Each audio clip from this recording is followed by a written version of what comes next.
సరే ఫోన్ చేశాడు ఒక అబ్బాయి, వరంగల్ నుండి ఫోన్ చేశాడు. వెస్లీ గారు నా కోసం అర్జెంటుగా ప్రార్థన చేయాలన్నాడు.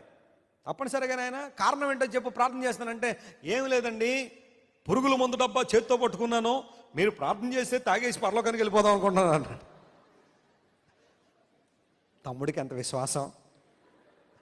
ఇప్పుడు నేను ప్రార్థన చేయాలట, ప్రభువా మన సహోదరుడు పురుగుల మందు సేవించుచున్నాడు, సేవించి కళ్ళు తిరిగి గిరగిరగా పడిపోయిన తర్వాత నురుగులకెక్కి ఆ కోడి పిల్ల కొట్టుకున్న తర్వాత ఆ ఆత్మని రాజ్యాన్ని చేర్చుకో ప్రభు ప్రార్థన చేయాలంటే నేను అలాంటి ప్రార్థనలు కోరకండి అమ్మా. అయ్యగారు మర్డర్కి వెళ్తున్నాను ప్రార్థన చేయండి, కరెక్ట్గా దిగిపోవాలి కత్తి.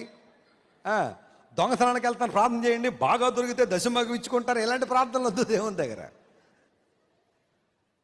నేను చచ్చిపోవడానికి సిద్ధంగా ఉన్నాను, పురుగుల మందు డబ్బా మీరు ఏం చెప్తారో చెప్పండి అన్నాడు.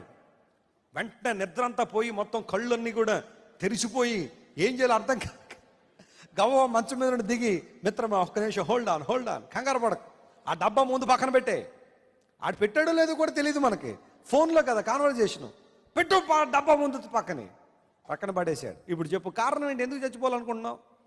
ఏదో చెప్పాడు కారణం. ఇంకా అక్కడి నుంచి మాట్లాడడం మొదలుపెట్టాను. దేవుని వాక్యం, వారికి వాక్యం చెప్పి సుమారు ఒక 30 నిమిషాలు 40 నిమిషాలు ఫోన్లో మాట్లాడిన తర్వాత, తమ్ముడు పడేసాను ఇంకెప్పుడు ముట్టుకోలే అన్న, వచ్చి కలుస్తాను రాజమండ్రి అన్నాడు. వచ్చాడు రాజమండ్రి. ఈ రోజున చక్కగా దేవుని కోసం బ్రతుకుతున్నాడు. నేను ఒక మాట చెప్పిన ప్రియులారా, దేవుడు ఆ వ్యక్తి జీవితాన్ని నిలబెట్టాడు. కారణం దేవుని వాక్యము గొప్ప ధైర్యాన్ని అతనికి ఇచ్చింది.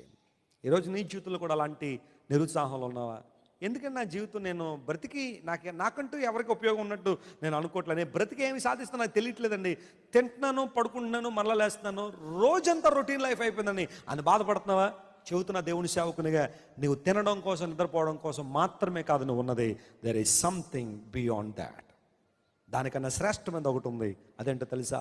నీ ద్వారా దేవునికి మహిమ రావాలి. నీకు ఏ పని లేకపోతే మోకాళ్ళని ప్రార్థన చేయి. దైవజనుడు అయ్యా అనేక ప్రాంతాలు వెళ్ళి సువార్త ప్రకటిస్తున్నాడు.